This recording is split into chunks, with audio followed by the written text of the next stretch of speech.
Bonjour à toutes et à tous, on m'appelle Steven et vous l'aurez compris, on se retrouve pour parler MCU parce qu'il y a plein de news qui sont tombées ces derniers jours. Je vais réagir par rapport à certains trucs qui sont tombés, notamment par rapport à Loki il y a quelques jours, mais aussi des trucs tout récents. On va parler notamment de Blade, le film du MCU qui arrive potentiellement en 2023. On va parler de Shang-Chi avec une limitation d'âge, qu'est-ce que ça veut dire? Est-ce que vraiment c'est important ou est-ce qu'au final c'est totalement banal? On fera un petit tour casting concernant Black Panther Wakanda Forever, mais aussi She-Hulk avec de nouveaux acteurs qui sont rentrés en jeu. Et pour terminer, nous parlerons futur Marvel, potentiellement pas futur MCU justement, on ne sait pas. C'est la question que l'on va se poser autour de prochaines séries animées qui vont arriver. Bienvenue dans ce tout nouveau décryptage, mesdames et messieurs les dos, c'est parti.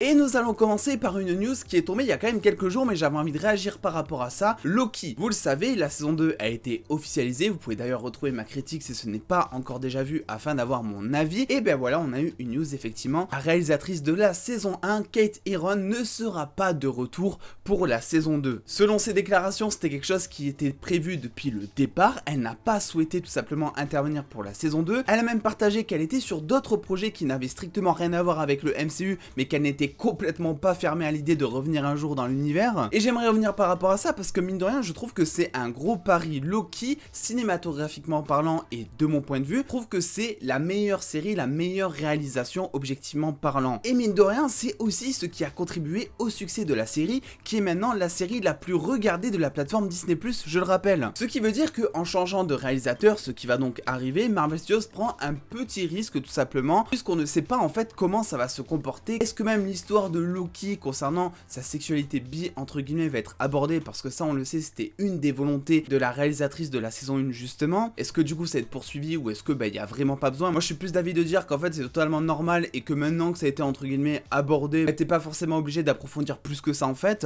Il y a un fameux proverbe qui dit on sait toujours ce que l'on perd mais on ne sait pas ce que l'on gagne, et là ça va clairement être ça. On est dans un petit doute concernant la réalisation. On l'a vu par le passé avec certains films qui niveau réalisation étaient pas vraiment dingues. Marvel Studios peut des fois se tromper. Du coup je vous tiendrai au courant dès qu'on aura une news concernant la saison 2 et son réalisateur slash réalisatrice. Toujours du côté de Loki, moi il y a une petite news qui m'a intéressé, c'est la fameuse scène autour de ce fameux King Loki que l'on voit dans plusieurs teasers et sur lesquels on a théorisé mine de rien, parce que on arrivait à l'avant-dernier épisode et on se disait ok, en fait on a toujours pas vu ce plan, ce qui veut dire que l'homme derrière tout ça c'était en fait ce Loki depuis le début, un espèce de roi Loki, un Loki tout puissant. Et en plus de se rendre compte que l'homme derrière tout ça était tout simplement un variant de Kang comme on l'espérait au fond tous je pense, on s'est surtout rendu compte que ce plan n'est jamais apparu dans un épisode de Loki, ce qui en quelque sorte nous a fait théoriser pour rien et ce qui comme d'habitude a permis à Marvel Studios de nous tromper à travers ses bandes annonces, comme par exemple dans Infinity War où on voit Hulk qui court au Wakanda avec tout le monde devant, un plan qui n'est jamais apparu vu que Hulk ne s'est jamais montré ou presque dans Infinity War. On a des infos grâce notamment à la compositrice de Loki qui nous a expliqué que ce plan que l'on voit donc dans tous les teasers ou presque était en fait un plan tiré de l'épisode 1 de Loki. Pourquoi on avait beau théoriser à l'épisode 6, en fait ce plan était déjà prévu depuis bien longtemps. Alors on sait pas vraiment pourquoi ils ne l'ont pas mis, mais on a une petite description. Effectivement ça devait montrer Loki qui prenait la couronne d'Asgard. On devait même avoir un petit plan et une petite discussion avec Trog, donc la fameuse grenouille Thor entre guillemets, que d'ailleurs Chris Hemsworth a doublé en personne pour cette séquence, mais aussi pour les espèces de grognements que la grenouille pousse au moment où elle est coincée dans ce fameux bocal. On le sait, Trog ou Srog, je sais pas comment vous dites, est un personnage qui est quand même mine de rien très apprécié, alors qu'il est apparu vraiment je crois genre 5 secondes dans Loki. Du coup je me pose la question, est-ce qu'ils vont essayer de nous refaire une Groot? Ils ont vu que c'était un personnage qui était vendeur, donc il est fort probable que ce personnage là revienne pour la saison 2. À la fin de la saison 1, c'est pas vraiment ce qu'il en advient de Srog ou Trog, il est juste coincé dans un bocal, ce qui signifie qu'il est toujours vivant et ce qui signifie qu'il pourrait potentiellement s'échapper. On sait aussi qu'à la fin de la saison 1, Loki est envoyé dans une autre timeline, ce qui signifie que dans cette timeline entre guillemets, Deathstroke pourrait totalement exister et même être agent du TVA. Imaginez, ça serait pas trop cool, une espèce de grenouille en coaster avec un marteau, moi j'achète direct. Et bon bref, maintenant que j'ai fait un petit point sur le passé, il est temps de se concentrer sur le futur avec des petites news qui font plaisir, notamment concernant la série Hawkeye et Miss Marvel, qui ont donc été confirmées par la productrice exécutive de Marvel Studios, j'ai nommé Victoria Alonso, pour sortir fin 2021 sur Disney+. Effectivement, c'est vrai qu'il y avait pas mal de rumeurs, on le savait déjà que les deux séries étaient prévues pour 2021, même si bon, depuis vraiment quelques mois, on n'avait pas eu de news et on pouvait commencer à s'inquiéter vu que certains tournages ont été mis en pause, il y a eu vraiment des reports par rapport à ça, on a vu aussi que Falcon avait galéré au niveau de ses reshoots, etc. Donc c'est vrai qu'on pouvait se poser pas mal de questions, mais rassurez-vous, les deux séries officiellement sont toujours prévues pour tomber fin 2021, la question reste à savoir quand, parce qu'on n'a pas de date exacte. La solution selon moi pourrait être de mettre Hawkeye début octobre et potentiellement à côté Miss Marvel début décembre pour avoir comme d'habitude une diffusion quasiment en parallèle mais pas non plus à cheval. On passe maintenant à une série qui elle arrivera un petit peu plus tard, en 2022, je pense notamment à She-Hulk, vu qu'une nouveauté casting vient d'apparaître dans la série. Et ce n'est pas n'importe laquelle, peut-être que vous la connaissez, puisqu'il s'agit tout simplement de Josh Segarra, qui incarne entre guillemets le méchant Prometheus dans la saison 5 de Arrow. C'est un des méchants, mine de rien, qui est le plus marquant selon moi durant toutes les saisons de Arrow. Alors pour l'instant, il est casté dans un rôle inconnu, on n'a pas plus d'informations, mais si on se fie un petit peu à son CV, c'est vrai que bon, il a quand même un gros rôle, je crois, de procureur dans Arrow, un espèce de mec un petit peu manipulateur qui gouverne pourtant au sein de la justice. Je me dis que dans She-Hulk, ça pourrait très bien se prêter à ça aussi. Vu que Jennifer Walters est avocate, que She-Hulk est avocate dans la vraie vie, eh ben il va y avoir évidemment quelques plans sur ses collègues, etc. Et je me dis que Josh Segarra pourrait très bien être un de ses collègues qui lui voudrait potentiellement du mal derrière. Un peu tout et rien joué pour l'instant, on n'a pas d'infos, mais comme d'habitude, je vous tiens au jeu dès qu'on a des petites choses sur mes réseaux sociaux. D'ailleurs, n'hésitez pas à aller venir. Toujours du côté du casting, le film Black Panther 2 commence à se préciser peu à peu, parce que bon, même si on n'a pas beaucoup d'indices encore sur ce film et sur la surprise qu'on nous réserve, on vient d'apprendre que Michaela Coel, qui a donc été aperçue dans I May Destroy You, qui est donc disponible sur OCS et qui est une série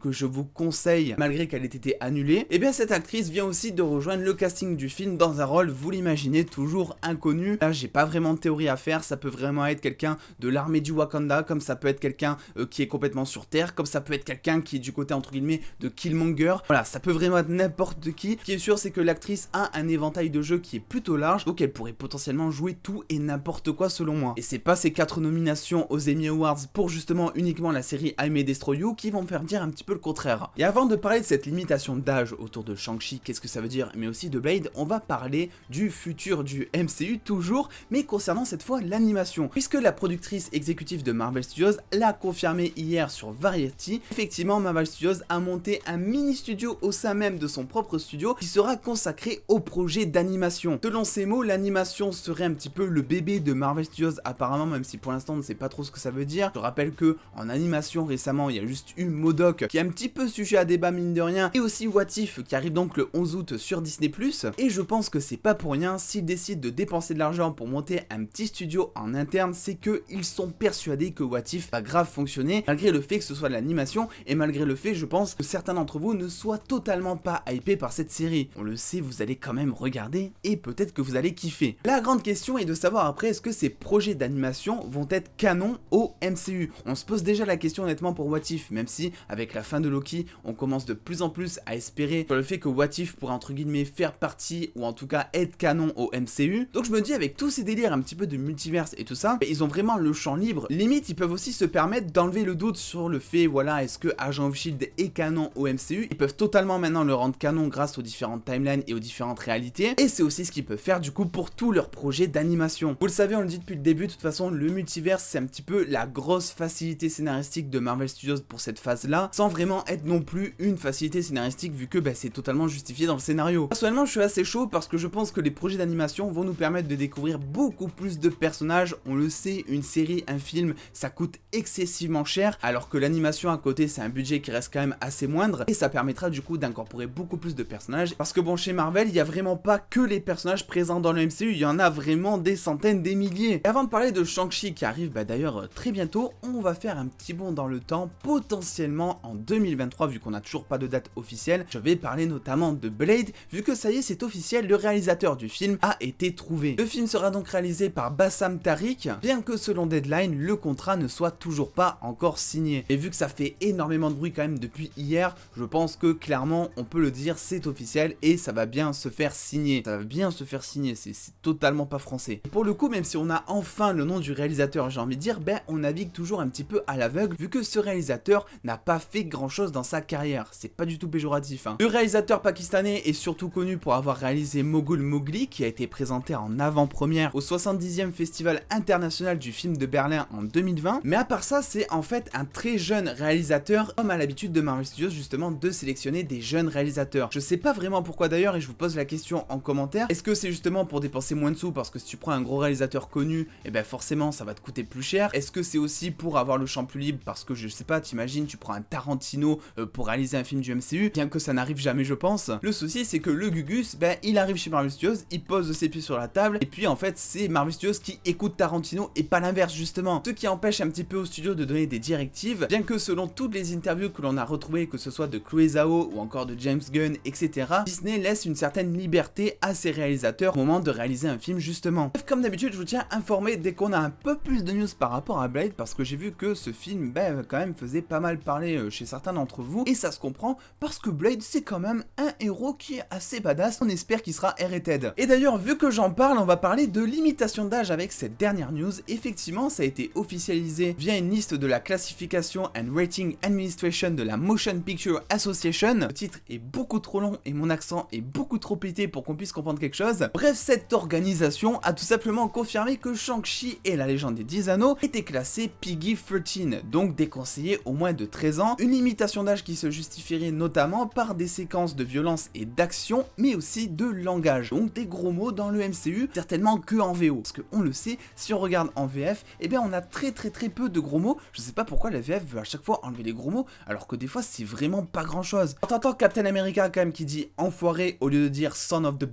Et ben je peux vous dire que vraiment, il y a un truc qui se passe qui est en moins. Mais au fond, est-ce que vraiment ça veut dire quelque chose cette limitation d'âge? Et bien absolument pas. Parce que bon, une classification déjà, ça peut vraiment être pour une seule séquence et du coup, ils vont classifier tout le film. Pour donner une petite comparaison, Black Widow est déconseillé au moins de 13 ans aux États-Unis. Tant quand on regarde le film, mis à part peut-être la scène d'introduction avec le générique qui s'annonce un petit peu dark, etc., il n'y a pas vraiment des grosses séquences où tu te dis oulala, ça va choquer les plus jeunes. Alors c'est vrai que par contre, Simu Liu avait déclaré en interview que les fans du MCU découvraient vraiment une autre facette de l'action du MCU grâce à ce film, et je pense pas vraiment que ce soit pour ça qu'il l'ait dit, je pense plus que c'est pour la mise en scène et les chorégraphies de combat qui s'annoncent mine de rien assez insane. D'ailleurs c'est une question que je vais vous poser en commentaire, vous, est-ce que vous aimeriez que le MCU soit un petit peu plus dark, je sais pas, à la manière par exemple de DC, parce que c'est vrai que beaucoup s'amusent un petit peu à comparer les deux, alors que bien souvent c'est très similaire, surtout en ce moment. Est-ce que vraiment ça vous dérangerait, ou est-ce que au contraire ça vous ferait kiffer? Dites-moi tout ça en commentaire. N'hésitez pas évidemment à lâcher le petit pouce bleu si cette vidéo vous a plu, on reviendra d'ici quelques jours, voire une semaine,